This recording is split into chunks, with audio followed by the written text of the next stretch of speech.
سبيل الدموع سبيل مريح تنهد يا صاحي كي تستريح وبث الدعاء الخفي الصريح يسعك الفضاء الرحيم الفسيح. سبيل الدموع سبيل مريح.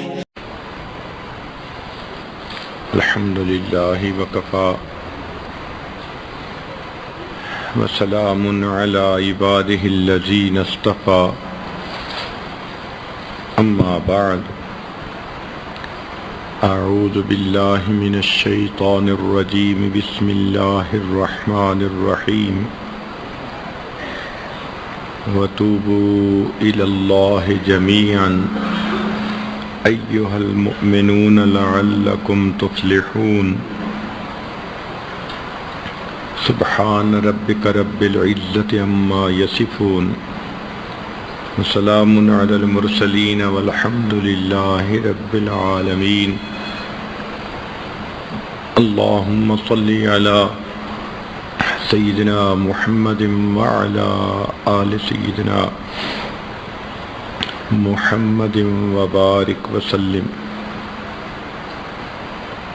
انسان جب بھی کوئی کام شریعت کے خلاف کرتا ہے اسے گناہ کہتے ہیں. اللہ رب العزت کے حکم کے خلاف کرنا یا نبی علیہ الصلوۃ والسلام کی سنت مبارکہ کے خلاف کرنا اس کو گناہ کہتے ہیں.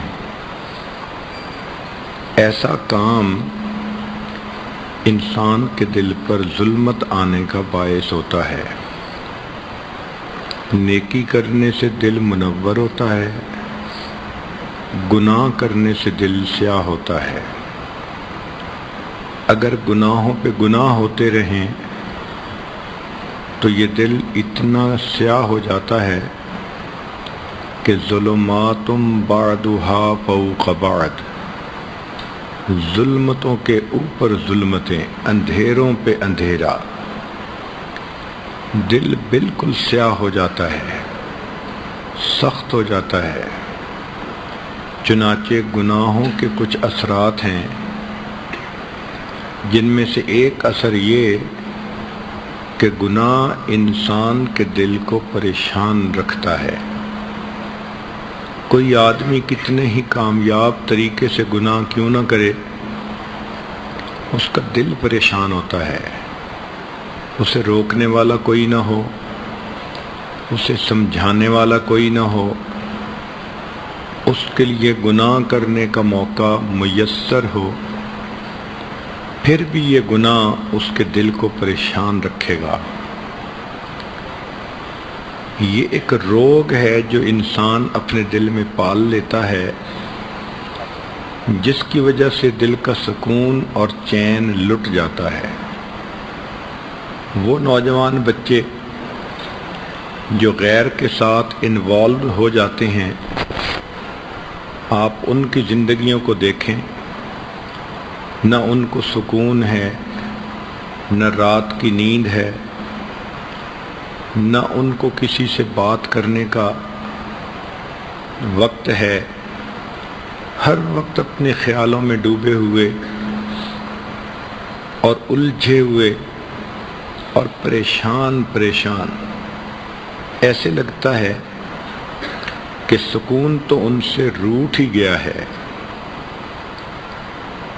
یہ اصل میں اس گناہ کی وجہ سے ہوتا ہے. اور یہ بھی ہر وقت کا ڈر، کسی کو پتہ نہ چل جائے، کہیں بے عزتی نہ ہو جائے، ذلت نہ ہو، ماں باپ کی بدنامی نہ ہو.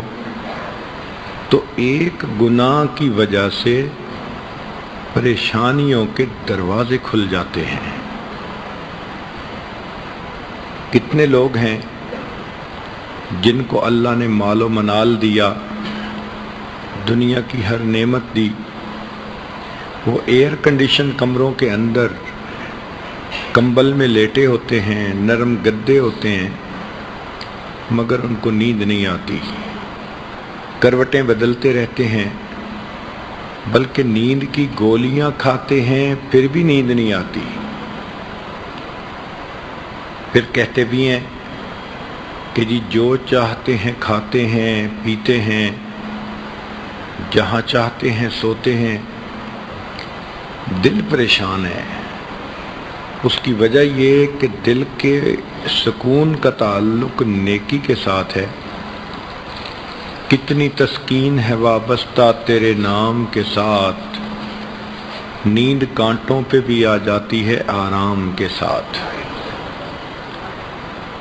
جب اللہ رب العزت کی طرف دھیان نہ رہا، گناہوں میں الجھ گئے، تو اللہ ایسے لوگوں کو سکون سے محروم کر دیتے ہیں۔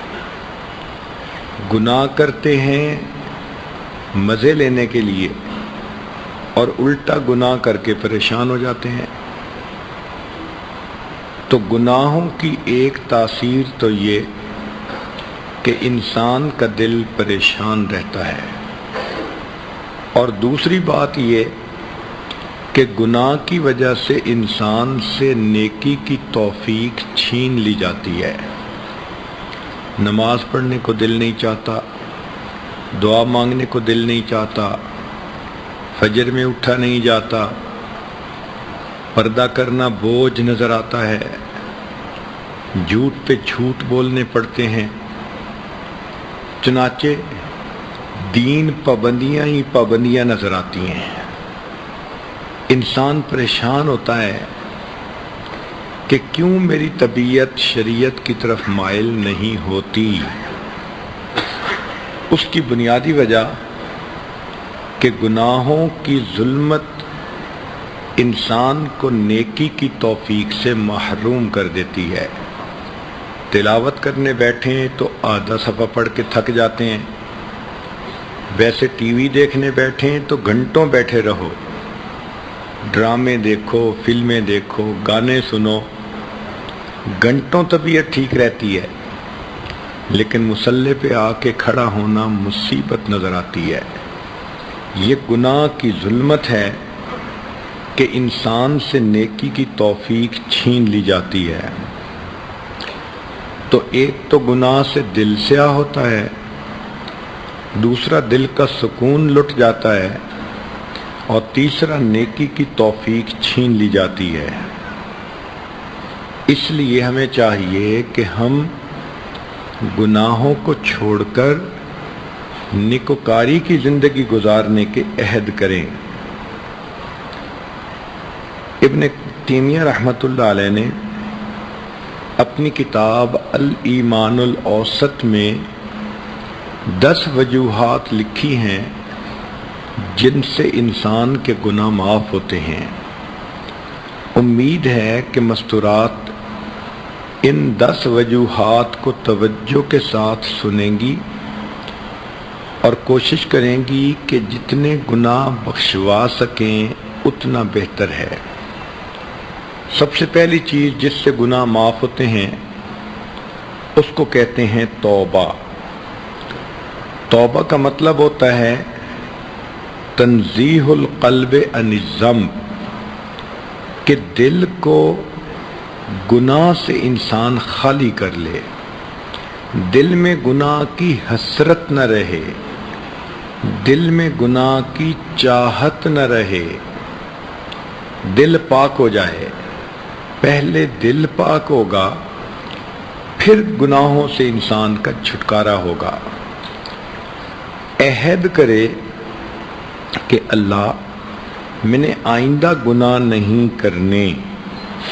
یہ توبہ ڈیلیٹ کمانڈ کی مانند ہے۔ جس طرح آپ کے سیل فون پہ میسج آیا اور آپ نے ڈیلیٹ کر دیا تو وہ ایسے جیسے کہ تھا ہی نہیں۔ اسی طرح توبہ کر لینے سے انسان کے کیے ہوئے تمام گناہ ڈیلیٹ ہو جاتے ہیں، نامہ اعمال سے ہی ختم کر دیے جاتے ہیں۔ حدیث پاک میں نبی علیہ السلام نے ارشاد فرمایا التائب من الذنب کمن لا ذنب لہ، کہ گناہ سے توبہ کرنے والا ایسے ہوتا ہے جیسے اس نے گناہ کیا ہی نہیں ہے، اور یہ توبہ ہر بندے کو کرنی چاہیے۔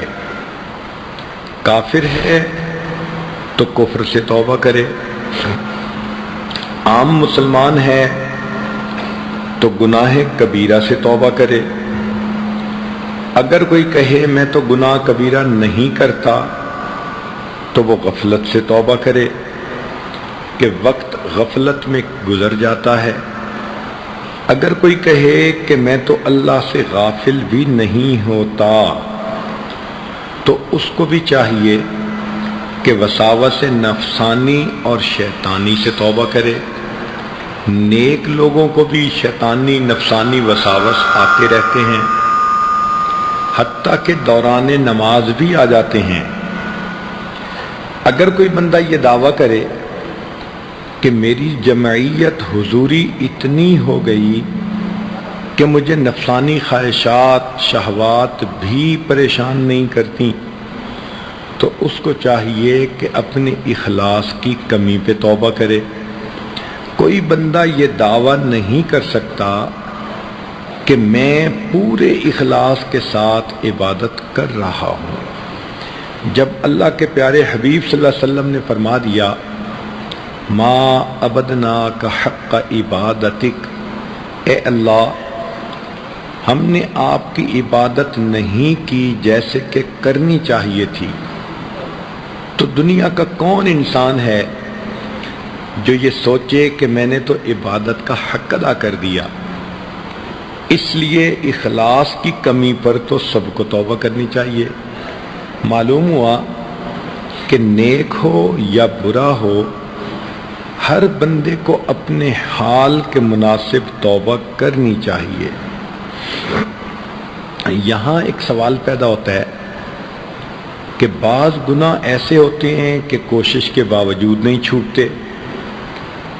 جو نوجوان انوالو ہوتے ہیں کہیں، وہ سوچتے ہیں جی کہ ہم تو اس کو چھوڑ ہی نہیں سکتے، تو بھائی ہمارے لیے چھوڑنا مشکل ہے، اللہ تعالیٰ کے لیے تو چھڑوا دینا آسان ہے۔ ہم اللہ تعالیٰ کی رحمت پہ امید رکھیں اور دعا مانگیں کہ اے پروردگار آپ ہمیں گناہ کی ذلت سے بچا لیجئے، آپ ہمیں طاعات کی عزت عطا فرما دیجئے۔ اور سچی بات تو یہ ہے کہ جب نقصان کا ڈر ہوتا ہے تو پھر انسان آسانی کے ساتھ گناہوں کو چھوڑ دیتا ہے۔ مثال کے طور پر بچھو سے ڈر ہوتا ہے کاٹنے کا، کوئی بھی قریب نہیں جاتا۔ سانپ کا ڈر ہوتا ہے، کوئی بھی قریب نہیں جاتا۔ بجلی کا ڈر ہوتا ہے، کوئی بھی اس کو انگلی نہیں لگاتا۔ آگ سے ڈر ہوتا ہے، ہر بندہ دور رہتا ہے۔ تو جس طرح دیکھنے میں سانپ کتنا خوبصورت ہے، مگر ہم نے کبھی بھی اس کو نہیں پکڑا، اس لیے کہ ہم سمجھتے ہیں کہ اگر سانپ نے ڈس لیا تو موت واقع ہو جائے گی۔ اسی طرح مومن کے دل میں یہ یقین آ جاتا ہے اگر میں نے کبیرہ کو کر لیا تو میری روحانی موت واقع ہو جائے گی۔ تو اس طرح انسان گناہوں کے تقاضے کو دبا سکتا ہے اور نیکی کی زندگی گزار سکتا ہے۔ دوسرا عمل جس سے کہ انسان کے گناہ معاف ہوتے ہیں اس کو کہتے ہیں الاستغفار، کہ انسان اپنے گناہوں پہ نادم ہو۔ جتنا استغفار کرے گا اتنا گناہ زیادہ بخشے جائیں گے۔ یہ استغفار اللہ رب العزت کو بڑا محبوب اور اس کی وجہ سے انسان کو بڑی نعمتیں ملتی ہیں۔ چنانچہ سیدنا حسن رضی اللہ تعالیٰ عنہ کے پاس ایک نوجوان آیا، کہنے لگا حضرت میں بڑا گناہگار ہوں، کوئی عمل بتا دیجئے۔ فرمایا استغفار کرو۔ ایک نوجوان آیا، حضرت عرصے سے بارش نہیں ہوئی، کوئی عمل بتا دیجئے، فرمایا استغفار کرو۔ ایک تیسرا نوجوان آیا، حضرت میں بڑا غریب ہوں، رزق کی تنگی ہے، کوئی عمل بتا دیجئے، فرمایا استغفار کرو۔ ایک نوجوان آیا، میں بے اولاد ہوں، دعا کیجئے کہ مجھے اولاد نرینہ مل جائے، فرمایا استغفار کرو۔ ایک نوجوان آیا کہ جی میرا باغ ہے، دعا کیجئے کہ پھل اچھا ملے، فرمایا استغفار کرو۔ ایک آدمی آیا، دعا کیجئے کہ میرے گھر سے پانی کا کنواں نکل آئے، چشمہ نکل آئے، فرمایا استغفار کرو۔ سننے والا حیران کہ ہر بندے نے مختلف تقاضا سامنے رکھا، مگر حضرت نے عمل ایک ہی بتایا۔ تو پوچھا اس نے کہ حضرت یہ کیا کہ ہر کام کے جواب میں آپ نے استغفار ہی بتایا؟ تو حسن رضی اللہ عنہ نے فرمایا کہ دیکھو یہ میں نے خود نہیں کہا، بلکہ اللہ رب العزت نے قرآن مجید میں ارشاد فرمایا فَقُلْتُ اسْتَغْفِرُوا رَبَّكُمْ إِنَّهُ كَانَ غَفَّارًا يُرْسِلِ السَّمَاءَ عَلَيْكُمْ مِدْرَارًا۔ تو دیکھیے گناہ بھی معاف ہوتے ہیں، استغفار سے بارشیں بھی نازل ہوتی ہیں۔ وَيُمْدِدْكُمْ بِأَمْوَالٍ، اللہ مال کے ذریعے مدد کرتے ہیں تو غربت بھی ختم ہوتی ہے۔ وَبَنِينَ، اور اللہ تعالیٰ بیٹے بھی عطا کرتے ہیں تو بے اولاد لوگوں کو اللہ تعالیٰ استغفار کرنے کی وجہ سے اولاد نرینہ بھی عطا فرماتے ہیں۔ وَيَجْعَلْ لَكُمْ جَنَّاتٍ، اور اللہ تعالیٰ پھل بھی عطا فرما دیتے ہیں، کاروبار میں برکت اور پروفٹ دے دیتے ہیں۔ وَيَجْعَلْ لَكُمْ أَنْهَارًا، اور اللہ تعالیٰ چشمے اور نہریں بھی جاری فرما دیتے ہیں۔ تو دیکھیے استغفار ایک عمل ہے، اس کی وجہ سے کتنی نعمتیں مل جاتی ہیں۔ تو اگر عورتیں استغفار کی کثرت کر لیں تو ان کو تعویذوں کی ضرورت ہی نہیں پڑے گی، عملیات والے کے پاس جانے کی ضرورت ہی نہیں پڑے گی، یہ کہنے کی ضرورت ہی نہیں پڑے گی کسی نے کاروبار باندھ دیا، کسی نے بیٹی کا رشتہ باندھ دیا، بلکہ استغفار کے صدقے اللہ یہ سب نعمتیں عطا فرما دیں گے۔ استغفار ہر بندے کے لیے کرنا ضروری، نیکی کرے تو بھی استغفار کرے۔ ذرا غور کیجئے کہ نبی علیہ الصلوۃ والسلام جب وضو فرماتے تھے تو وضو کے بعد استغفار فرماتے تھے، حالانکہ وضو عبادت ہے اور حکم شریعت ہے کہ جو عضو وضو کا دھوتے ہیں اس کے گناہ جھڑ جاتے ہیں، تو گناہ جھڑنے والا عمل ہے، مگر اس کے بعد پھر استغفار کہ وضو کے بعد نبی علیہ السلام پڑھتے تھے اشہد ان لا الہ الا انت استغفرک و اتوب الیک۔ نماز کتنی عظیم عبادت ہے کہ جو آدمی پابندی سے نماز پڑھتا ہے اللہ تعالیٰ اس کے گناہ اس طرح مٹاتے ہیں جس طرح 5 مرتبہ غسل کرنے والے کے جسم سے میل مٹا دی جاتی ہے۔ لیکن نماز کے بعد بھی نبی علیہ السلام استغفار فرماتے تھے۔ حدیث پاک میں ہے کہ نبی علیہ السلام جب سلام پھیرتے تو فرماتے اللہ اکبر استغفر اللہ استغفر اللہ استغفر اللہ۔ اس کا معنی کیا ہوا کہ بندے نے تو عبادت کی پھر استغفار، تو علماء نے کہا کہ اس کا معنی یہ ہے کہ اے اللہ میں نے اپنی طرف سے تو عبادت کی مگر یہ اس معیار کی نہیں ہوئی جو آپ کی شان کے مطابق ہو، لہٰذا یہ عبادت اب جیسی بھی ہے اس کو رد نہ کیجیے، اللہ پلیز قبول کر لیجیے۔ پلیز قبول کر لیجئے پلیز. تو 3 مرتبہ استغفار کا مطلب ہے کہ ہم اللہ رب العزت کے سامنے عاجزی کر رہے ہوتے ہیں کہ جیسی بھی عبادت ہے اس کو قبول فرما لیجئے. تہجد کے بعد استغفار. کانوا قلیلا من اللیل ما یہجعون وبالاسحار ہم یستغفرون. تہجد کے وقت بھی اللہ والے استغفار کرتے ہیں. حج کتنی بڑی عبادت ہے کہ انسان اس طرح گناہوں سے پاک ہو جاتا ہے جیسے اس دن پاک تھا جب اس کی ماں نے اس کو جنا تھا. لیکن قرآن مجید میں فرمایا ثم افیدوا من حیث افاض الناس واستغفروا اللہ، کہ تم حج کے بعد بھی استغفار کرو. نبی علیہ الصلوۃ والسلام کی مبارک زندگی اتنی خوبصورت عبادت والی زندگی، پھولوں سے زیادہ پاکیزہ زندگی، مگر اللہ تعالیٰ اپنے حبیب صلی اللہ علیہ وسلم کو فرماتے ہیں فَسَبِّحْ بِحَمْدِ رَبِّكَ وَاسْتَغْفِرْهُ. آپ بھی اللہ کی حمد کیجئے اور استغفار کیجئے. وہ پاکیزہ زندگی جس کے اوپر پاکیزگی کو ناز ہے، اللہ تعالیٰ ان کو بھی فرماتے ہیں کہ استغفار کیجئے. تو ہمیں چاہیے کہ ہم میں سے ہر بندے کو کثرت سے استغفار کرنا چاہیے.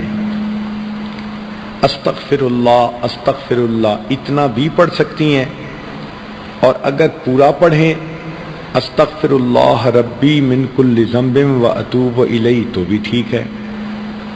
تو پہلا عمل توبہ کرنا اور دوسرا عمل استغفار کرنا. تیسرا عمل الحسنات الماحیہ، کہ انسان جو نیک اعمال کرتا ہے ان کی وجہ سے اس کے گناہ معاف ہو جاتے ہیں. نماز سے گناہ دھل جاتے ہیں، صدقہ خیرات کرنے سے گناہ دھل جاتے ہیں. جو بھی انسان نیکیاں کرتا ہے گناہ دھل جاتے ہیں. حدیث پاک میں فرمایا الاسلام یحدم من کان قبلہ، کہ اسلام جو بندہ لے آتا ہے تو کلمہ پڑھنے سے پچھلی زندگی کے سارے گناہ معاف. ایک جگہ فرمایا کہ حج کرنے سے زندگی کے سارے گناہ معاف.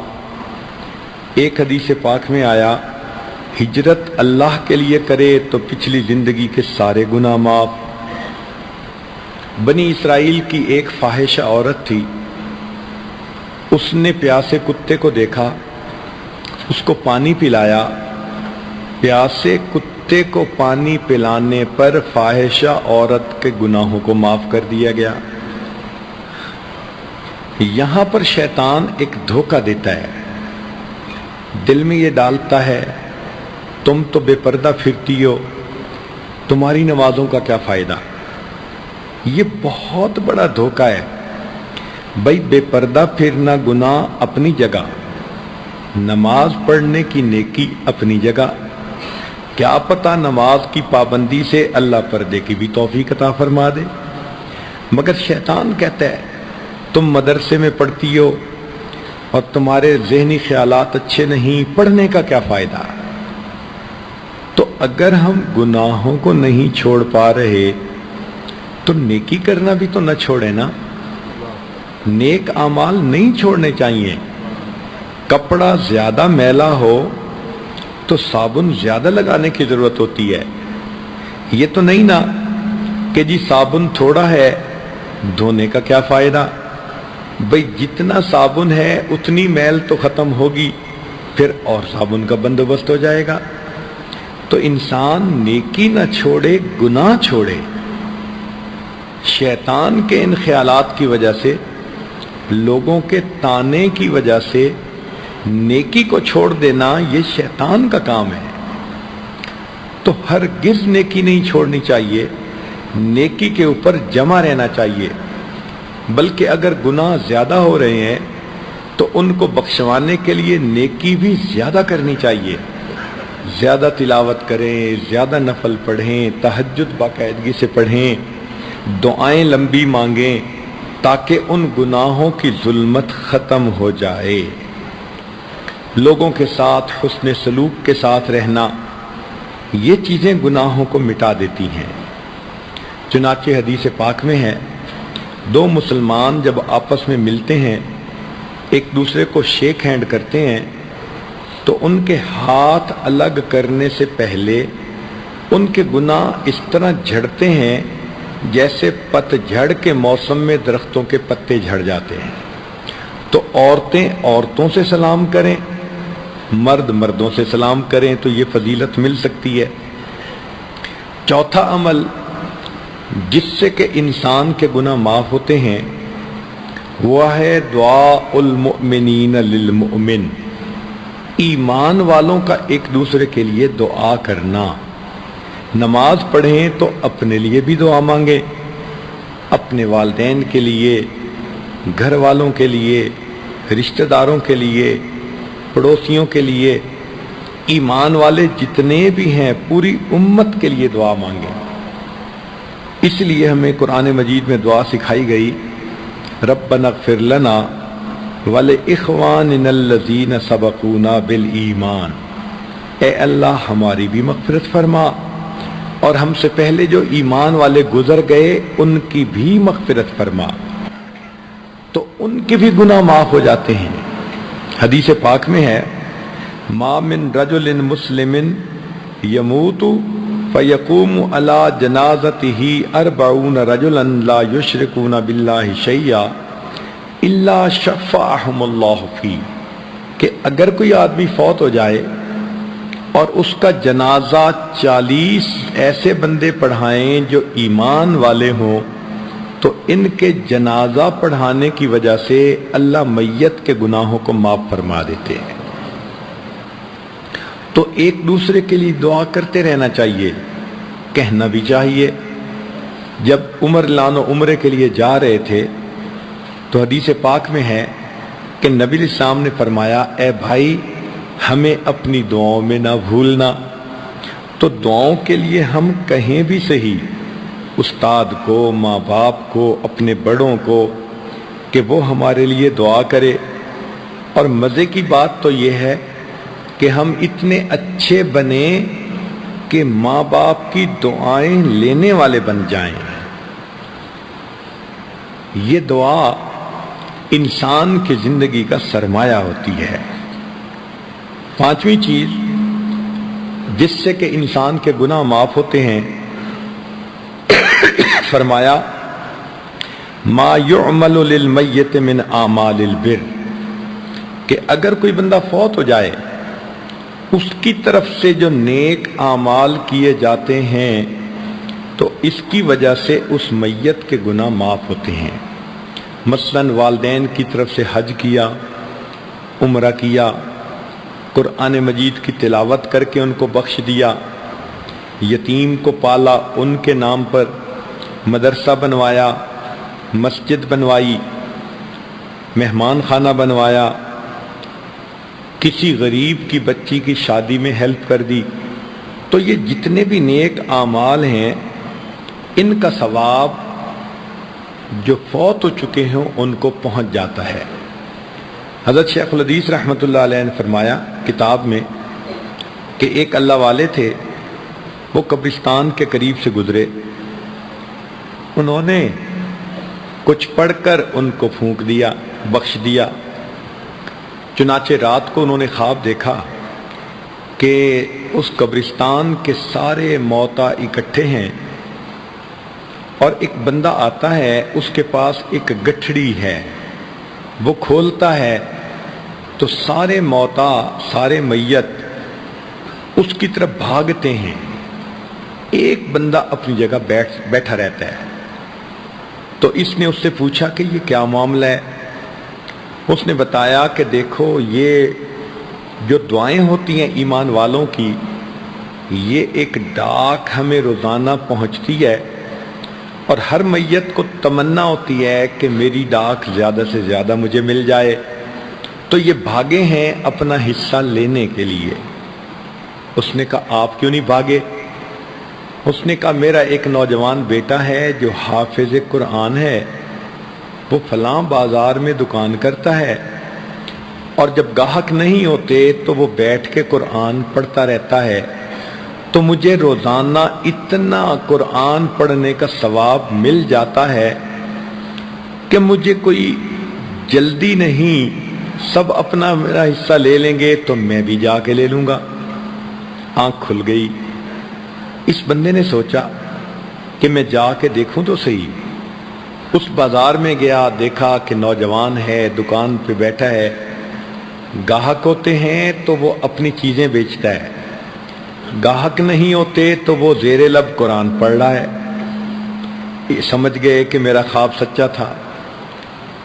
اللہ کی شان کے بہت سالوں کے بعد پھر اس قبرستان کے قریب سے گزرنا پڑا۔ انہوں نے پھر کچھ پڑھ کے بخش دیا۔ رات کو خواب میں دیکھا موتا ہیں اور کوئی ڈاک لاتا ہے اور سب اپنا حصہ لینے کے لیے بھاگتے ہیں، مگر اس دفعہ وہ بندہ بھی بھاگتا ہے جو پہلے بیٹھا ہوا تھا۔ انہوں نے اس سے پوچھا کہ کیا بنا؟ اس نے کہا کہ میرا وہ حافظ قرآن بیٹا فوت ہو گیا، اب کوئی نہیں جو مجھے اس طرح قرآن پڑھ کے بخشے، اب عام مومنوں کی دعا میں جو میرا حصہ ہے میں بھی وہی حصہ لینے کے لیے جا رہا۔ تو اپنے بیٹیوں کو، بیٹوں کو قرآن کا حافظ بنانا، عالم بنانا، نیک بنانا، یہ چیز انسان کو آخرت میں بھی کام آ جاتی ہے۔ چھٹی چیز جس سے کہ گناہ معاف ہوتے ہیں، المصائب التی یکفر اللہ بها الخطایا فی الدنیا۔ مومن کو دنیا میں جو بھی تکلیف پہنچتی ہے، جو بھی مصیبت ملتی ہے، اس مصیبت کی وجہ سے اللہ تعالیٰ گناہوں کو معاف فرما دیتے ہیں۔ بخاری شریف کی روایت ہے، ما یصیب المؤمن من وصب ولا نصب ولا ہم ولا حزن الا کفر اللہ بہا من خطایاہ، کہ انسان کو اس دنیا میں جو مصیبت ملتی ہے، جو تھکاوٹ ہو جاتی ہے، جو غم ملتا ہے، جو پریشانی ملتی ہے، اللہ تعالیٰ ہر چیز کے بدلے اس کے گناہ کو معاف کر دیتے ہیں۔ عائشہ صدیقہ رضی اللہ تعالیٰ عنہ بیٹھی ہوئی تھی، چراغ جل رہا تھا، ہوا کا جھونکا آیا اور چراغ بجھ گیا۔ نبی علیہ السلام نے فرمایا انا للہ و انا الیہ راجعون۔ تو عائشہ رضی اللہ عنہ بڑی حیران ہوئی، اے اللہ کے حبیب صلی اللہ علیہ وسلم، چراغ کے بجھنے پر آپ نے یہ پڑھا؟ تو فرمایا کہ ہاں، مومن کو چھوٹی سی بھی اگر کوئی مصیبت پہنچے اور وہ انا للہ پڑھ لے، اللہ اس پر بھی اس کو اجر عطا فرماتے ہیں۔ آپ ذرا سوچئے کہ جس مومن کو چراغ کے بجھ جانے پہ اجر ملتا ہے، اگر کوئی قریبی عزیز فوت ہو جائے، اس کی زندگی کا چراغ بجھ جائے اور یہ صبر کر لے تو اس پر کتنا اجر ملے گا۔ علماء نے لکھا ہے کہ ایک بندے کی 2 جیبیں تھیں، اس نے ایک میں اپنی گھڑی ڈالی، نکالنے کے لیے دوسری جیب میں ہاتھ ڈالا تو گھڑی نہیں تھی، تو یکدم اس کو شوق لگا، ذہنی صدمہ ہوا، وہ میری گھڑی۔ اگرچہ اس کو دوسری پاکٹ سے مل بھی گئی، یہ جو تھوڑی دیر کی اس کو پریشانی ملی، اللہ اس پر بھی اجر عطا فرما دیتے ہیں۔ تو مومن کو تو ہر چیز پہ اجر، اس لیے ہمیں کرنا چاہیے صبر۔ شیطان بدبخت یہ کرتا ہے کہ صبر ختم کر دیتا ہے، ہر چیز پہ اعتراض، ہر چیز پہ جھگڑا، ہر چیز پہ ناپسندیدگی، اجر ہی ختم ہو جاتا ہے۔ چنانچہ گھروں کے اندر اگر عورتوں کو صبر کے ساتھ رہنے کی عادت پڑ جائے تو گھروں کے جھگڑے ہی ختم ہو جائے۔ کتنی عورتیں ہیں جن کو خامدوں نے مصیبت میں ڈال رکھا ہوتا ہے، کتنی مرد ہیں جن کو بیویوں نے مصیبت میں ڈال رکھا ہوتا ہے، کتنی بہویں ہیں جن کو ساس نے جو ہے جینا حرام کر رکھا ہوتا ہے، کئی ساسیں ہیں کہ بہو نے اس کا جینا حرام کیا ہوتا ہے. تو عجیب و غریب حالات ہوتے ہیں. بہرحال جس نے بھی جس کو پریشان کیا ہو، اگر اگلا بندہ صبر کے ساتھ رہے تو اس کے گناہ معاف ہوں گے. تو ہمیں چاہیے کہ ہم صبر کے ساتھ رہیں اور اپنے اجر سے نہ محروم ہونے دیں. بے صبری سے مصیبت تو ختم نہیں ہوتی، مصیبت پہ ملنے والا اجر چلا جاتا ہے. کیسی کیسی عورتیں صبر والی تھیں. ایک واقعہ سن لیجیے.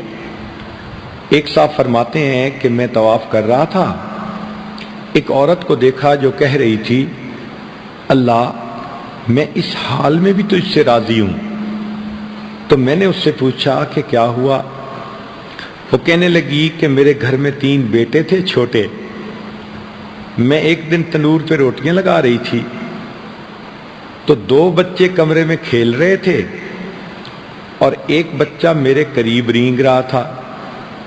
اچانک میں نے کمرے سے آواز سنی، دوڑ کے گئی تو کیا دیکھا کہ تیز چھری کہیں پڑی تھی، وہ بچے کے ہاتھ لگ گئی اور اس نے اپنے گلے پہ پھیر لی. اس کو پتہ بھی نہیں تھا کہ اس سے ہوگا کیا. جب اس کا ونڈ پائپ کٹا اور وہ تڑپا تو دوسرے نے دیکھا تو وہ بھاگ گیا. اب میں آئی تو میرے آنے تک وہ میرا بیٹا ٹھنڈا ہو چکا تھا، روح نکل گئی تھی. میں نے اس کی لاش کو اٹھایا اور صحن میں لا کر اس کو چارپائی کے اوپر لٹایا.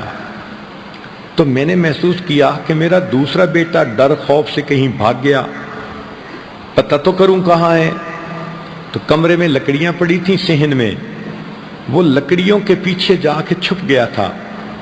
جب میں نے وہاں اس کو ڈھونڈا تو پتہ چلا کہ وہاں ایک سانپ تھا جس نے بچے کو کاٹ لیا اور وہ میرا بیٹا بھی وہیں مرا پڑا تھا. میں اس کو اٹھا کے لائی اور پہلے بچے کے ساتھ چارپائی پر دوسری پر اس کو لٹا دیا. تو میں نے محسوس کیا کہ میرا سب سے چھوٹا بچہ جو رینگتا تھا وہ کدھر ہے. جب میں آئی تو میں نے دیکھا کہ وہ تنور کے اندر گر گیا تھا. میں نے اس کے جلے ہوئے جسم کو نکالا. 3 بچوں کی لاشیں میرے سامنے تھیں. میں نے بچوں کو نہلایا، کفنایا، ان کا جنازہ ہوا.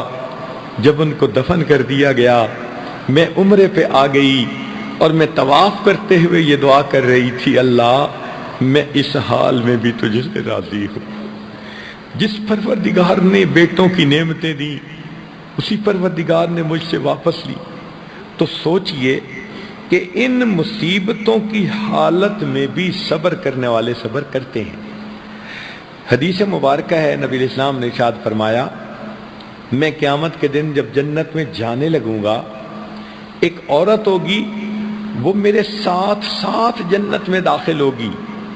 یوں لگے گا کہ جیسے یہ مجھ سے بھی پہلے داخل ہونا چاہتی ہے. تو میں فرشتوں سے پوچھوں گا یہ عورت کون ہے؟ تو مجھے بتایا جائے گا یہ آپ کی امت کی ایک بیوہ عورت ہے، مگر اس کے 12 بچے تھے اور ایک ایک بچہ بچپن کے اندر فوت ہوتا گیا. یہ آنسو روک لیتی تھی، غم کو پی جاتی تھی. اس نے اپنی زندگی میں 12 بچوں کو نہلایا، کفنا کے دفن کے لیے بھیجا. ان مصیبتوں پر صبر کرنے کی وجہ سے اللہ نے اس ماں کو اتنا درجہ دیا کہ یہ جنت میں نبی علیہ السلام کے بالکل پیچھے پیچھے جنت میں داخل ہو گئی. تو ہمیں زندگی میں جو بھی مصیبتیں پریشانیاں ملیں ہم صبر برداشت کر لیں. یہ ہے ہی دنیا، یہاں صبر ہی کرنا پڑتا ہے. ان اللہ مع الصابرین، اللہ تعالیٰ صبر کرنے والوں کے ساتھ ہیں. غم مانگیں نہیں، اللہ سے عافیت مانگیں. لیکن اگر غم آ جائے تو صبر کیا کریں تاکہ صبر کا اجر ضائع نہ ہو. 7ویں چیز جس سے کہ انسان کے گناہ معاف ہوتے ہیں ما يحصل في القبر من الفتنة والزغطة والروع، انسان جب فوت ہوگا اور قبر میں جائے گا تو قبر کے اندر اس کو زغطہ قبر پیش آئے گا۔ زغطہ قبر کہتے ہیں کہ قبر کی دیواریں ملتی ہیں اور بندے کو پریس کرتی ہیں، اگر تو ہو گناہگار تو پھر تو اتنا دباتی ہیں کہ دائیں سائیڈ کی پسلیاں بائیں طرف اور بائیں سائیڈ کی پسلیاں دائیں طرف ہو جاتی ہیں، اتنی تکلیف ہوتی ہے۔ اس کو زغطہ قبر پیش کہتے ہیں، اور یہ زغطہ قبر نیکوں کو بھی پیش آئے گا اور بروں کو بھی پیش آئے گا۔ اب حیران ہوں گی آپ کہ نیکوں کو بھی پیش آئے گا؟ جی، نبی علیہ السلام کے ایک صحابی سعد رضی اللہ عنہ فوت ہوئے، نبی علیہ السلام نے ان کا جنازہ پڑھایا، اور جب قبرستان کی طرف چلنے لگے تو اللہ کے حبیب صلی اللہ علیہ وسلم پنجوں کے بل چل رہے تھے۔ ایک صحابی نے پوچھا، اے اللہ کے حبیب صلی اللہ علیہ وسلم، آپ پنجوں کے بل کیوں چل رہے ہیں؟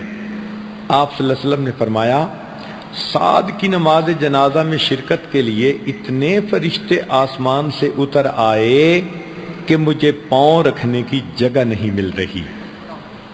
دوسری بات نبی علیہ السلام نے فرمائی کہ سعد کی موت پر اللہ کا عرش بھی 3 دن تک روتا رہا۔ یہ وہ صحابی ہیں کہ جن کی وفات پر اللہ کا عرش بھی 3 دن رویا، ایسی شخصیت۔ مگر اللہ کے حبیب صلی اللہ علیہ وسلم نے فرمایا سعد کو بھی زغطہ قبر پیش آیا۔ تو معلوم ہوا کہ زغطہ قبر تو ہر ایک کو پیش آئے گا۔ تو سوال پیدا ہوتا ہے کیوں پیش آئے گا؟ اگر نیک ہیں تو سن لیجئے کہ دنیا کے اندر جو ہم نے اللہ کی نعمتیں کھائیں، لذتیں اٹھائیں، کپڑے پہنے، بن سنور کے رہے، آسان پرسکون زندگی ملی، ایئر کنڈیشن کمرے، خوبصورت محل نما گھر، گاڑیوں کے سفر، تو یہ جتنی اللہ کی نعمتیں ہیں ان کی بھی تو قیمت پے کرنی ہوتی ہے۔ مثال یوں سمجھیں، آپ اگر کسی ریسٹورانٹ پہ جاتی ہیں کھانا کھانے کے لیے، اپنی مرضی کی ڈشز تو منگاتی ہیں، لیکن جب اٹھنے لگتی ہیں تو بل تو پے کرنا پڑتا ہے۔ اسی طرح اللہ سے ہم دنیا میں نعمتیں تو مانگتے ہیں اور اللہ نعمتیں دنیا میں دے بھی دیتے ہیں، مگر ان نعمتوں کی پیمنٹ بھی تو کرنی ہوتی ہے۔ تو یہ زغطہ قبر مومن کے لیے ان نعمتوں کی پیمنٹ ہوتی ہے۔ اس لیے غریب ہوں گے تو زغطہ قبر تھوڑا، امیر ہوں گے تو زغطہ قبر زیادہ، کیونکہ اس نے زیادہ نعمتوں کو استعمال کیا۔ جتنی زندگی کی لذتیں ہوں گی ان کے پرپورشنل زغطہ قبر پیش آئے گا۔ تو زغطہ قبر تو پیش آنا ہے۔ ہاں، مومن کے زغطہ قبر میں اور کافر کے زغطہ قبر میں ایک فرق ہے، وہ یہ کہ فرض کرو آپ کا ہاتھ دروازے میں آ گیا، پریس ہوا تو تکلیف ہوئی، کئی دن تکلیف نہیں جاتی، تو یہ بھی ہاتھ کا پریس ہونا ہے۔ اور کئی مرتبہ آپ کے سر میں درد ہوتا ہے، آپ بیٹی کو کہہ دیتی ہیں بیٹی ذرا سر دباؤ، بیٹی بھی سر دباتی ہے، مگر اس سر کے دبانے سے راحت ہوتی ہے۔ تو دبانا تو دونوں کو کہیں گے، پاؤں بھی دبا، ہاتھ بھی دبے، مگر وہ تکلیف کا باعث بنے۔ سر بھی دبایا گیا مگر راحت کا باعث بنا۔ تو دنیا میں جو فاسق فاجر ہوں گے یا کافر ہوں گے، ان کو قبر میں جو زغطہ پیش آئے گا وہ تو ہوگا پسلیاں دبا کر تکلیف پہنچانے والا۔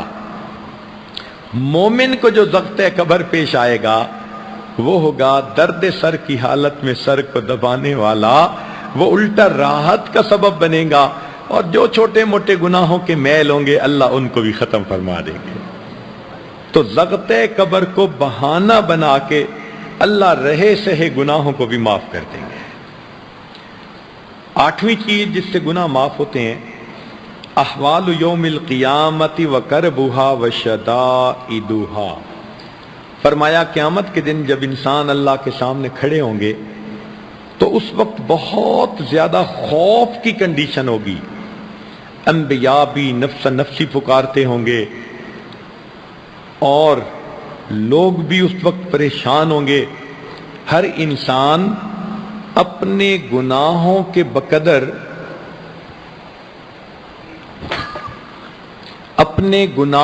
بقدر پسینے میں ڈوبا ہوا ہوگا، کوئی ٹخنوں تک پسینے میں، کوئی گھٹنوں تک پسینے میں، کوئی کمر تک، کوئی گلے تک، مگر یہ پسینہ عام پسینہ نہیں ہوگا۔ حدیث پاک میں فرمایا یہ ایسا پسینہ ہوگا کہ جیسے پانی کے اندر آلو ابل رہا ہوتا ہے، انڈا ابل رہا ہوتا ہے، انسان اپنے پسینے کے اندر ابل رہا ہوگا۔ اس وقت سورج کی گرمی انتہا پر ہوگی، پسینہ ہوگا، خوف ہوگا، جہنم جوش میں آئے گی اور شعلے اڑیں گے، انگارے پہاڑوں برابر بڑے، اور جب وہ اوپر اڑیں گے تو انسانوں پر آ کر گریں گے۔ کوئی انسان ایسا نہیں ہوگا جس کو یہ ڈر نہ ہو کہ کہیں شعلہ میرے اوپر نہ گرے، حتیٰ کہ انبیاء بھی تھراتے ہوں گے۔ وہ خوف، وہ دہشت، وہ وحشت، وہ انسان کے گناہوں کے معاف ہونے کا سبب بن جائے گی۔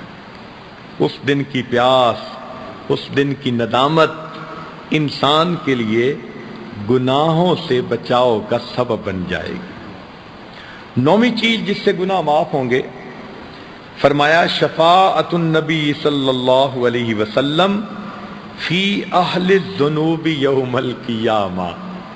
قیامت کے دن اللہ کے حبیب صلی اللہ علیہ وسلم اپنے گنہگار امتیوں کی شفاعت فرمائیں گے۔ بخاری شریف کی روایت ہے، نبی علیہ السلام نے فرمایا خیرت بین ان یدخل نصف امتی الجنہ وبین الشفاعہ فاخترت الشفاعہ۔ اللہ رب العزت نے مجھے چوائس دیا، اے میرے حبیب صلی اللہ علیہ وسلم، یا تو میں آپ کی آدھی امت کے گناہوں کو معاف کر کے جنت دے دوں گا، یا پھر آپ جن کی شفاعت کریں ان کو بھیج دوں گا۔ نبی علیہ السلام نے فرمایا فاخترت الشفاعہ، میں نے شفاعت کو پسند کر لیا، میری شفاعت سے آدھی سے زیادہ امت جو گناہگار لوگ ہوں گے اللہ ان کو جنت عطا فرما دیں گے۔ اللہ اکبر کبیرہ۔ نبی علیہ الصلوۃ والسلام نے ارشاد فرمایا ہر نبی کو اللہ تعالیٰ نے ایک ایسی دعا مانگنے کا اختیار دیا کہ جیسی دعا مانگیں گے من و ان قبول کر لی جائے گی۔ تو سب انبیاء نے دعائیں مانگی۔ ایک صحابی نے پوچھا اے اللہ کے حبیب صلی اللہ علیہ وسلم، آپ کو بھی اختیار ملا؟ نبی علیہ السلام نے فرمایا ہاں، مجھے بھی اللہ تعالیٰ نے اختیار دیا، مگر میں نے دعا مانگی نہیں، میں نے اس کو ذخیرہ بنا لیا۔ قیامت کے دن جب میری امت کا حساب ہو رہا ہوگا اس وقت میں وہ دعا مانگوں گا، اور اس وقت تک جنت میں نہیں جاؤں گا جب تک میرا آخری امتی بھی جنت میں نہیں داخل ہو جائے گا۔ اللہ اکبر کبیرہ۔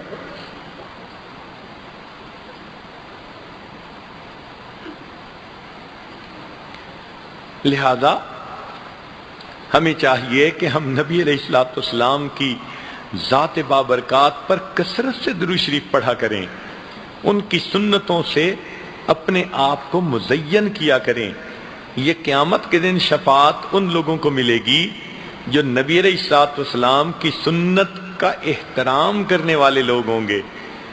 آج عورتوں کے طبقے میں سنت کی پابندی بہت کم ہے، ان کو فیشن اچھے لگتے ہیں، ان کو یورپ کے ڈیزائن اچھے لگتے ہیں، یہ بچوں کو بھی لباس وہی پہنانا پسند کرتی ہیں، ان کو زبان بھی وہی کی اچھی لگتی ہے۔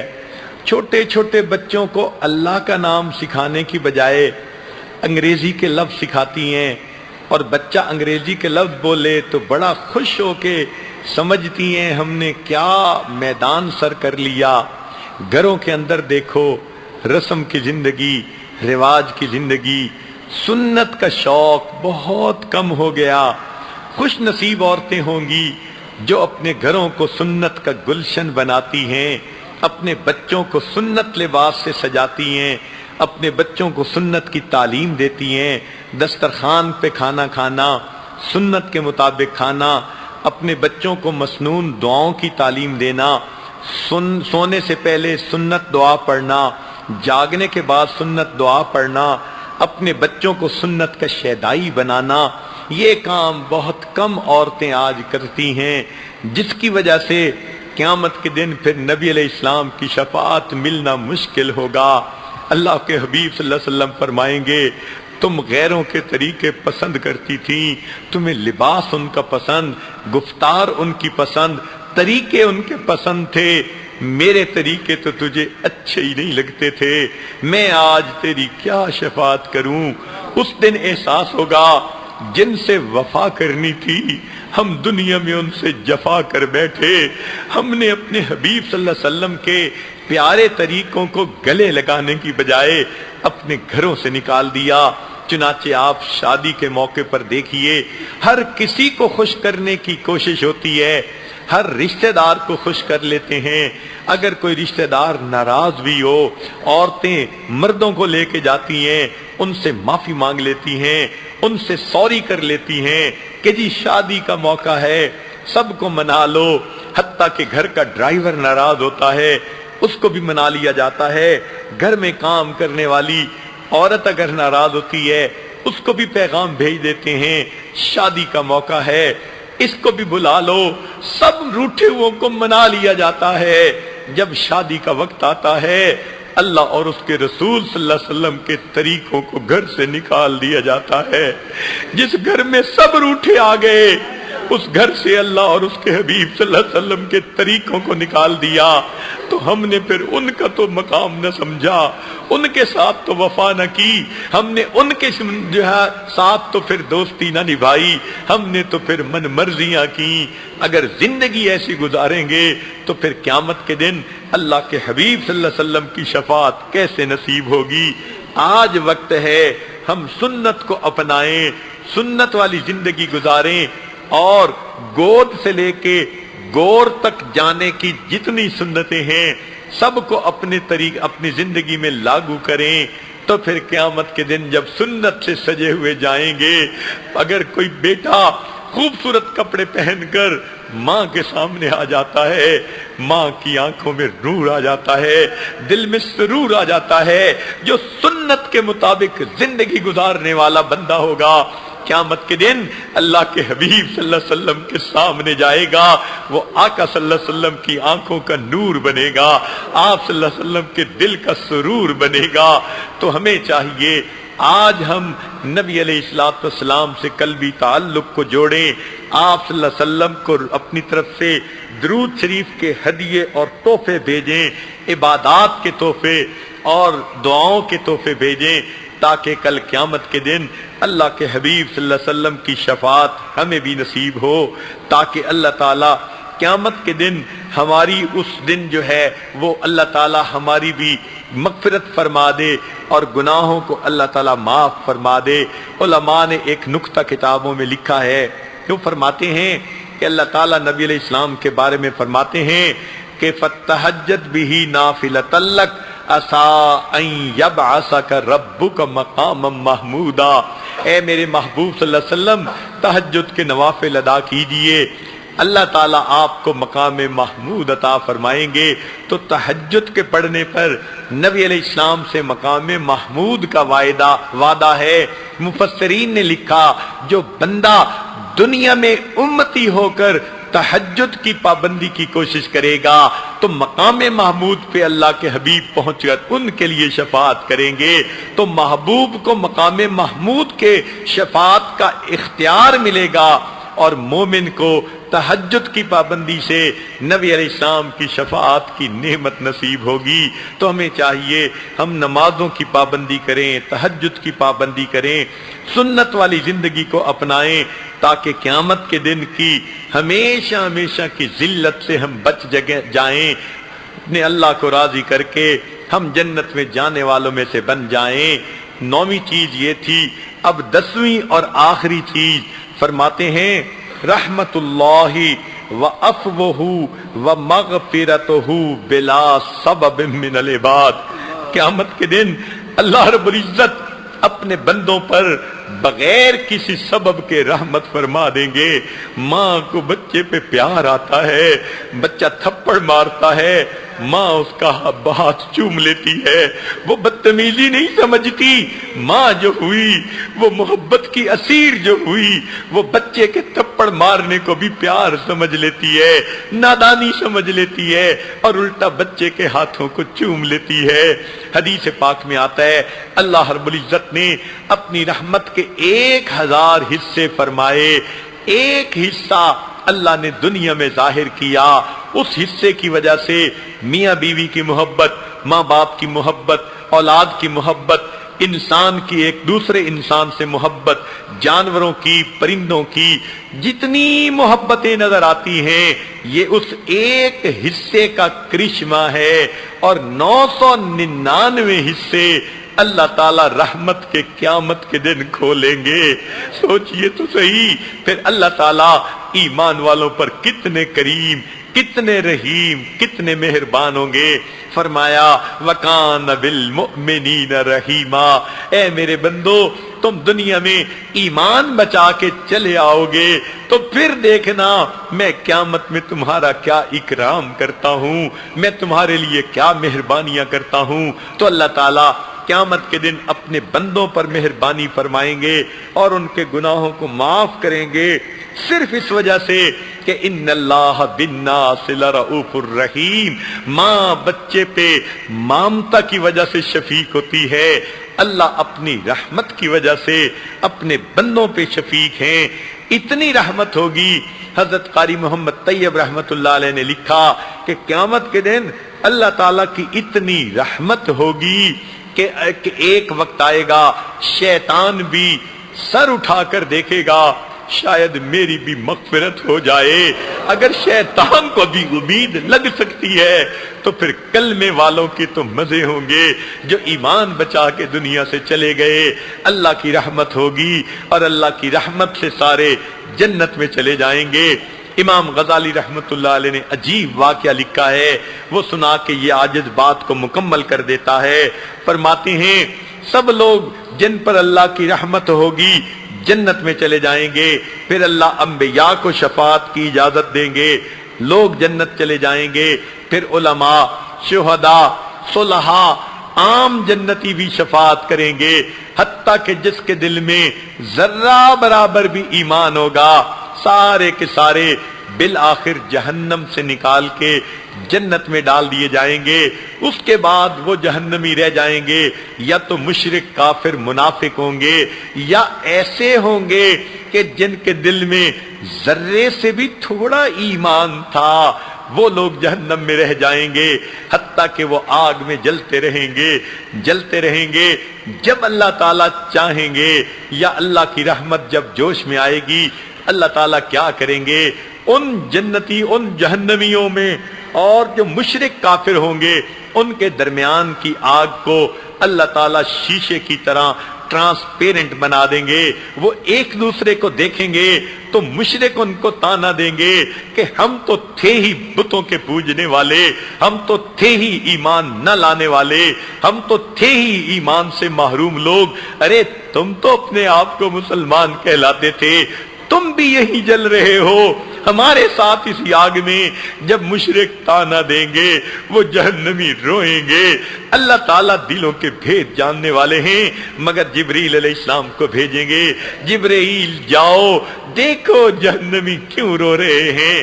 جہنمی کہیں گے اللہ اب تو مشرکوں نے بھی تانے دینے شروع کر دیے، تم بھی اسی آگ میں ہو جس آگ میں ہم جل رہے ہیں، ابھی تک جل رہے ہو۔ اللہ تعالیٰ فرمائیں گے اچھا جبرائیل میرے ان بندوں کو نکال لو جن کو کافر مشرک تانے دیتے ہیں، ان کو جہنم سے نکالا جائے گا، ان کے جسم سیاہ ہو چکے ہوں گے جلنے کی وجہ سے، ان کو ایک جو ہے وہ جگہ پر لے جایا جائے گا اور کہا جائے گا اغتسل فی ھذا الغدیر، اس تالاب کے اندر تم غسل کر لو، وہاں ماحیات ہوگا۔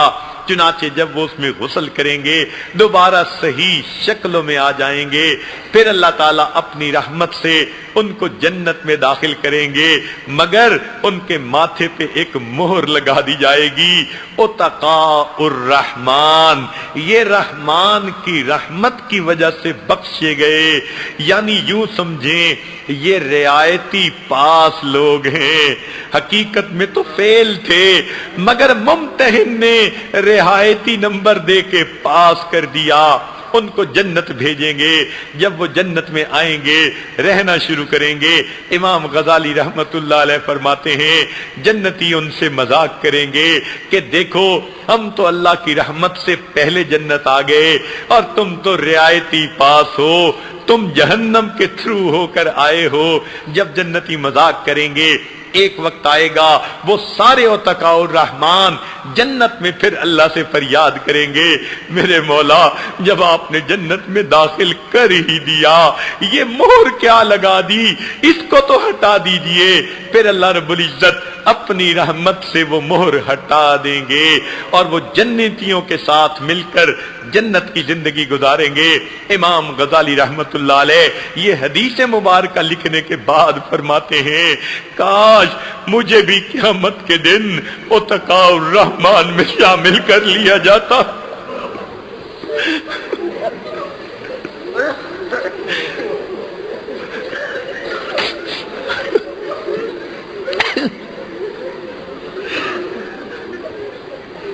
کاش کہ مجھے بھی قیامت کے دن ان رعایتی پاس لوگوں میں شامل کر لیا جاتا تاکہ میں بھی اللہ کی رحمت سے جنت میں چلا جاتا۔ دعا ہے اللہ رب العزت ہم پر رحمت فرمائے اور ہمیں اپنے بخشش کیے ہوئے گناہگاروں کی قطار میں شامل فرمائے۔ وآخر دعوانا ان الحمد للہ رب العالمین۔ بہت ساری مستورات بیعت ہونے کی نیت سے آئی ہوئی ہیں، جو بیعت ہونا چاہتی ہیں اپنے گناہوں سے سچی پکی توبہ کرنا چاہتی ہیں، ایک نیکوکاری کی زندگی گزارنے کا دل میں ارادہ کرنا چاہتی ہیں، وہ دل میں نیت کر لیں کہ اللہ مجھے آئندہ نیکوکاری کی زندگی نصیب فرما۔ الحمدللہ وکفا وسلام علی عبادہ الذین اصطفیٰ، اما بعد۔ یہ کلمات سچے دل کے ساتھ پیچھے پیچھے پڑھیے۔ بسم اللہ الرحمن الرحیم،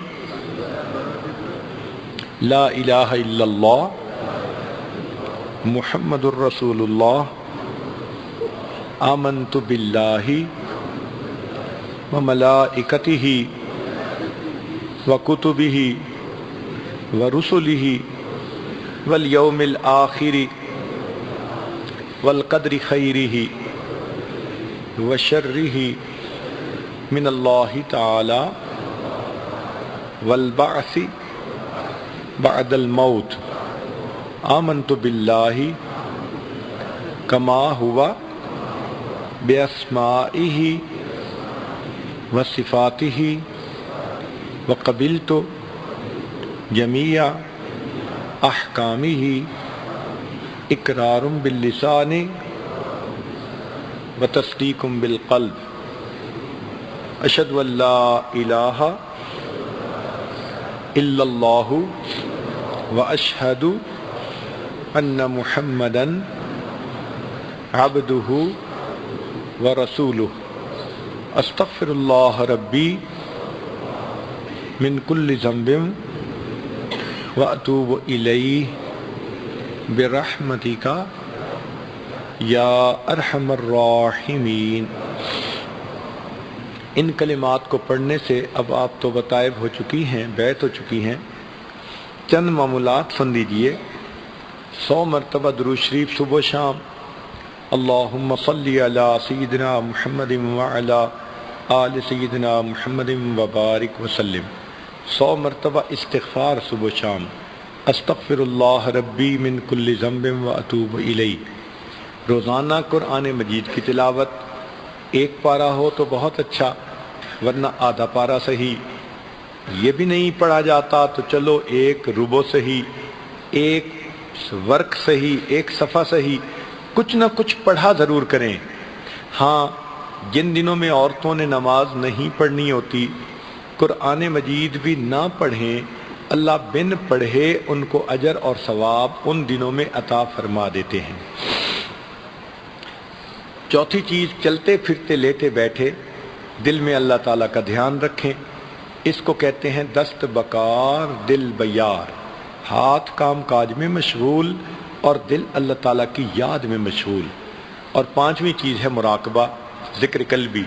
اس کا طریقہ یہ ہے کہ ساری دنیا کے خیالات سے ہٹ کٹ کے اللہ رب العزت کی یاد میں ڈوب جائیں اور یہ سوچیں کہ اللہ رب العزت کی رحمت آ رہی ہے، دل میں سما رہی ہے، دل کی ظلمت اور سیاہی دور ہو رہی ہے اور میرا دل کہہ رہا ہے اللہ اللہ اللہ۔ زبان سے پڑھنا نہیں، سانس سے کچھ کرنا نہیں، جسم کو حرکت نہیں دینی، چپ چاپ خاموش بیٹھ کے جیسے آپ قرآن مجید کی تلاوت سنتی ہیں کیسٹ سے، اسی طرح آپ نے دل کی تلاوت سننی ہے اللہ اللہ اللہ کی۔ انشاءاللہ اس سے دل کی پریشانیاں ختم ہوگی اور آپ کا دل اللہ کے یاد میں ذاکر ہوگا اور آپ اس کی لذت خود محسوس کریں گی۔ جتنا گڑ اتنا میٹھا، یہ مراقبہ جتنا زیادہ کریں گی اتنا جلدی آپ کا دل منور ہوگا۔ اللہ تعالیٰ ان اعمال کو کرنا آسان فرمائے۔ ابھی دعا سے پہلے تھوڑی دیر کے لیے مراقبہ کر لیجئے، آنکھوں کو بند کر لیجئے، سر کو جھکا لیجئے، دنیا اور جو کچھ دنیا میں ہے ہٹ کٹ کے اللہ رب العزت کی یاد میں ڈوب جائیے۔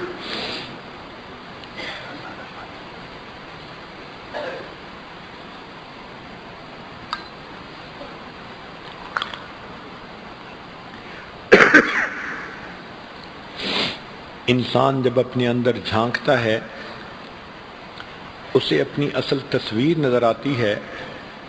اپنے من کے دریچے کو کھولیے، اپنی اصل تصویر کو دیکھیے۔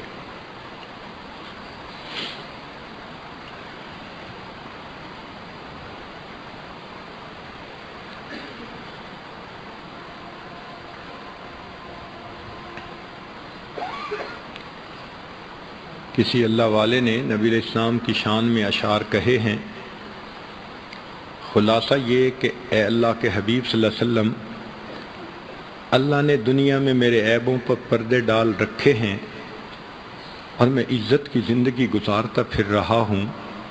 قیامت کے دن آپ اپنی شفاعت کے دامن میں مجھے چھپا لیجئے گا اور میری عزت بنائے رکھیے گا۔ اور اے اللہ کے حبیب صلی اللہ علیہ وسلم، میں اگرچہ گناہگار ہوں مگر آپ کا ہوں، تو آپ اپنی محبت کا تعلق نبھائے رکھیے گا۔ جیسے ایک پرانا نسلی غلام ہوتا ہے، خادم ہوتا ہے، کوتاہیوں کے باوجود گھر والے اس کو نکالتے نہیں، کہاں جائے گا، ہمارے سوا اس کا کوئی نہیں۔ تو اے اللہ کے حبیب صلی اللہ علیہ وسلم، آپ بھی ہمارے ساتھ نبھائے رکھنا۔ اپنے دامن نے شفاعت میں چھپائے رکھنا۔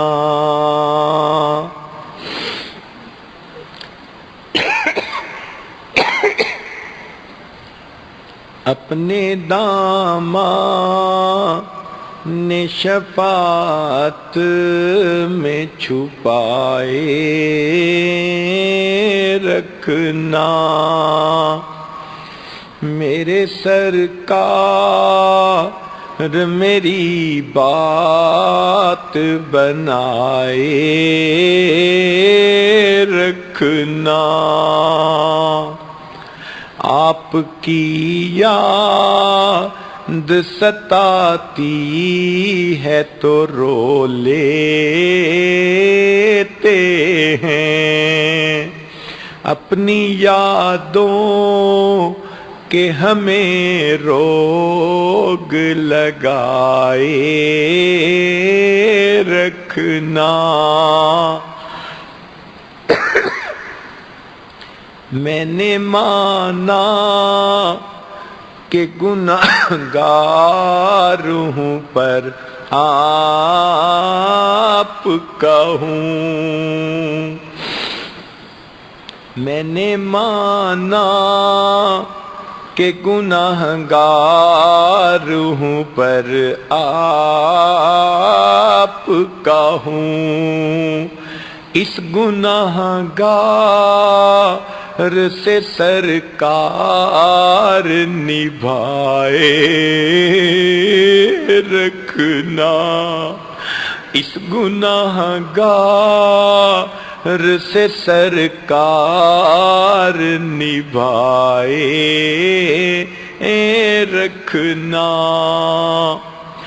ذرہ خاک کو خورشید بنانے والے، خاک ہوں میں مجھے قدموں سے لگائے رکھنا، ذرہ خاک کو خورشید بنانے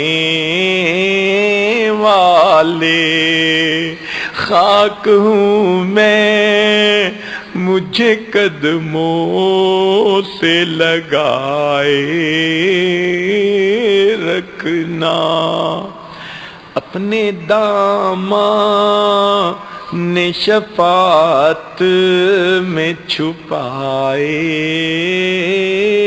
رکھنا، میرے سرکار میری بات بنائے رکھنا۔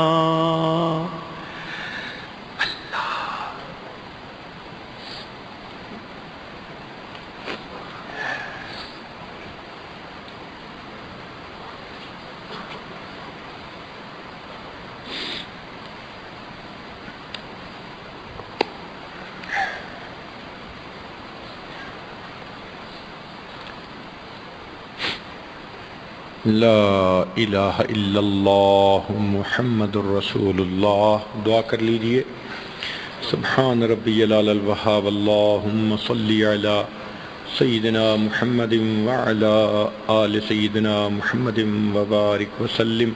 اے مالک، ہم آپ کے عاجز مسکین بندے ہیں، ہمارے گناہوں کو معاف فرما، خطاؤں سے درگزر فرما، عیبوں کی پردہ پوشی فرما۔ اللہ ہماری نگاہوں کو پاک فرما، دلوں کو صاف فرما، سینوں کو اپنی محبت سے لبریز فرما، اپنی عشق کی آتش ہمارے سینوں میں پیدا فرما، ہمارے انگ انگ سے اپنے ذکر کو جاری فرما، روئے روئے سے اپنے ذکر کو جاری فرما، ہڈی ہڈی بوٹی بوٹی میں اپنی محبت پیدا فرما۔ اللہ ہمیں نماز کی حضوری نصیب فرما، سجدے کا سرور نصیب فرما، قرآن پاک پڑھنے کا لطف نصیب فرما، رات کے آخری پہر کے مناجات کی لذت نصیب فرما، ایمان حقیقی کی حلاوت نصیب فرما۔ میرے مولا، ہماری ظاہر کی بیماریوں کو دور فرما، باطن کی بیماریوں کو دور فرما۔ اللہ ہمارے علم میں برکت عطا فرما، عمل میں برکت عطا فرما، رزق میں برکت عطا فرما، صحت میں برکت عطا فرما، دین میں برکت عطا فرما، اولاد میں برکتیں عطا فرما۔ اللہ ہمارے وقت میں برکتیں عطا فرما، وقت کے مناسب اچھے فیصلے کرنے کی توفیق عطا فرما، آنے والے وقت کو گزرے وقت سے بہتر فرما، آنے والی زندگی کو گزری ہوئی زندگی کا کفارہ بنا۔ اے کریم آقا ہمیں گناہوں کی ذلت سے محفوظ فرما اور ہمیں طاعت کی عزت نصیب فرما۔ اے رب کریم ہمارے حال پر رحمت کی نظر فرما۔ اللہ بچہ پریشان ہوتا ہے ماں باپ کی طرف دوڑتا ہے، بندہ پریشان ہوتا ہے پروردگار کی طرف لوٹتا ہے۔ اے بے کسوں کے دستگیر، اے ٹوٹے دلوں کو تسلی دینے والے، اے خالی جھولیوں کو بھر دینے والے، آپ کے بندے اور بندیاں آپ کے سامنے جھولیاں پھیلائے بیٹھے ہیں۔ اللہ بھکاری آپ کے دروازے پہ حاضر ہیں، اللہ مدد کر دیجئے، رحمت کی نظر کر دیجئے۔ تیری ایک نگاہ کی بات ہے، میری زندگی کا سوال ہے، اللہ رحمت کی ایک نظر فرما دیجئے، ہماری بگڑی بنا دیجئے۔ اللہ ہمیں سعید لوگوں میں شامل فرما لیجئے، اے اللہ ہمیں نیک متقی لوگوں میں شامل فرما لیجئے۔ اے اللہ مہربانی کا معاملہ فرما، بے اولادوں کو نیک اولاد عطا فرما، جو صاحب اولاد ان کی اولادوں کو نیکوکار بنا، فرما بردار بنا، ماں باپ کی آنکھوں کی ٹھنڈک بنا۔ جن گھروں میں اے اللہ بچے بچیاں نوجوان ہیں، بچوں کے مستقبل کو روشن فرما، ماں باپ کے لیے فرض ادا کرنے آسان فرما۔ جو عورتیں گھر بار سے پریشانیوں کو دور فرما۔ میرے مولا جو دین پر عمل کرنے میں پریشان، ان کی پریشانیوں کو دور فرما۔ اے کریم آپ جانتے ہیں عورت کمزور ہوتی ہے، نفس اور شیطان پہلے ہی مخالف ہیں، پھر اگر گھر کے لوگ بھی دین پر عمل کرنے میں مخالف بن جائیں، اللہ عورت کا کیا حال ہوتا ہے۔ اے میرے مولا گھر کے مردوں کو دین پر جما دیجئے، گھر کے مردوں کو نیک بنا دیجئے، عورتوں کے لیے بھی نیک بننا آسان فرما دیجئے۔ اللہ رحمت کا معاملہ فرمائیے۔ اے اللہ یہ اتنی مستورات چل کر آئی ہیں، ہم نے تو دنیا داروں کو دیکھا، کسی گھر کی عورتیں چل کے آ جائیں وہ قتل کے مقدمے بھی معاف کر دیتے ہیں۔ اللہ آپ اپنی بندیوں کو معاف فرما دیجئے، ان کی توبہ قبول کر لیجئے، ان کی نیک مرادیں پوری کر دیجئے، اٹھے ہاتھوں کی لاج رکھ لیجئے۔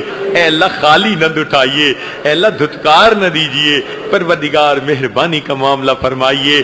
اللہ مہربانی کا معاملہ فرما، دل کی نیک مرادوں کو پورا فرما۔ اللہ کرم کا معاملہ فرما۔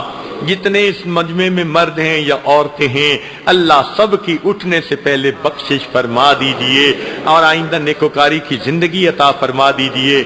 اے کریم آپ نے فرمایا وَأَمَّا السَّائِلَ فَلَا تَنْهَرْ، سوالی کو انکار نہ کرو۔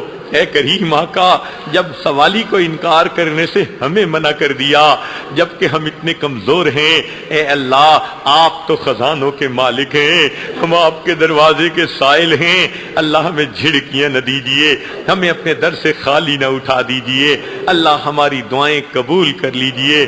اے اللہ وہ لوگ جو کہتے تھے ان اللہ ثالث ثلاثہ، اللہ تین میں سے تیسرا ہے، ان کے بارے میں آپ قرآن مجید میں فرماتے ہیں افلا یتوبون الی اللہ ویستغفرونہ، اگر وہ بھی توبہ کر لیتے، استغفار کر لیتے، میں ان کے گناہ کو بھی معاف کر دیتا۔ اللہ اس مجمع میں تو وہ لوگ ہیں جو توحید کے نغمے گاتے ہیں، توحید کی صداقت اللہ سچائیاں بیان کرتے ہیں۔ اللہ نماز میں قدم قدم پہ ہر رکن میں اللہ اکبر کی صدا بلند کر رہے ہوتے ہیں۔ اے اللہ جو سجدے میں سبحان ربی الاعلیٰ کا اقرار کر رہے ہوتے ہیں، اللہ ان کی تو توبہ قبول کر لیجئے، استغفار قبول کر لیجئے، اللہ رحمت کا معاملہ فرما دیجئے۔ میرے مولا ہماری ان دعاؤں کو اپنی رحمت سے قبول فرما۔ جنہوں نے دعاؤں کے لیے کہا یا کہنا چاہتے تھے، خط لکھے، فون کیے، میسج کیے یا کہنا چاہتے تھے نہیں کہہ سکے، اللہ سب کی نیک مرادوں کو پورا فرما۔ جو آج کے پروگرام میں آنا چاہتے تھے مرد یا عورتیں نہیں آ سکے، اللہ ان کو دعاؤں میں شامل فرما لیجئے۔ اللہ آنے والے وقت کو گزرے وقت سے بہتر فرما، آنے والی زندگی کو گزری ہوئی زندگی کا کفارہ بنا۔ میرے مولا یہ آپ کے نیک بندے اور بندیاں ہیں، اے اللہ اس عاجز مسکین کے ساتھ حسن زن رکھتے ہیں۔ اللہ حسن زن تو ایک نیک عمل ہے، ان کو ان کے حسن زن کی وجہ سے اللہ بخشش فرما دیجئے۔ اور اللہ آپ جانتے ہیں اس پورے مجمع میں سب سے زیادہ گناہگار تو یہ عاجزی ہے۔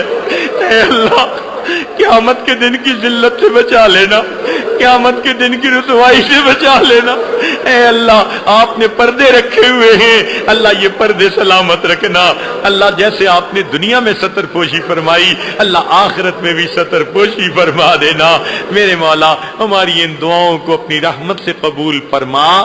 صلی اللہ تعالی اللہ خیر خلقہ سیدنا محمد و آلہ و اصحابہ اجمعین برحمتک یا ارحم الراحمین۔ تنهدى يا صاحي كي تستريح وبث الدعاء الخفي الصريح يا